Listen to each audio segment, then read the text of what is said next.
台北国际电脑展今仔开幕，总统赖清德伫个致辞时表示讲，望大家做伙来打造台湾，真做是 AI 智慧岛。今年英特尔的执行长季辛格、AMD 的董事长苏姿丰，还有辉达创办人黄仁勋拢亲身来台湾参加，嘛发表演讲。辉达是表示讲因打算要伫台湾来起工厂，至少要请1000个工程师甲研究人员。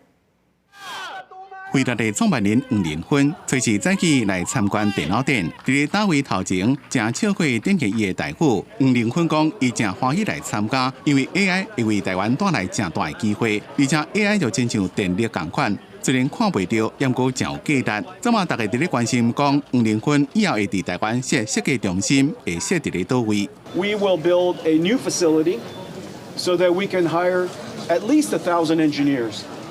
Chip designers, system designers, software engineers, AI researchers. We have an excellent AI research lab here, working with universities and doing some groundbreaking research. And so we're going to do just about everything that NVIDIA does here in Taiwan. 应用 AI 世代来临，总统赖清德伫参加电脑展致辞时阵讲，希望大家做伙来建造台湾 AI 智慧岛，继续培养相关人才。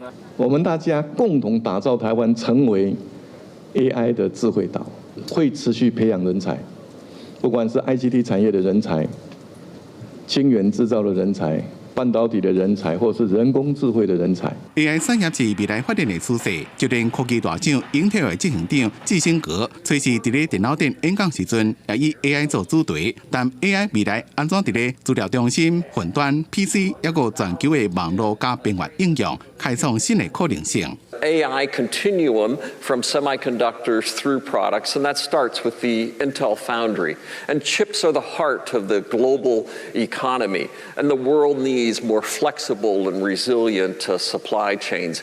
And this has given rise to us creating the world's first system foundry for the AI era. 季辛格也讲，以后英特尔会将 AI 融入到开放式的生态系内面，达到创新技术普及化，和 AI 伫每一个所在拢有记者综合报道。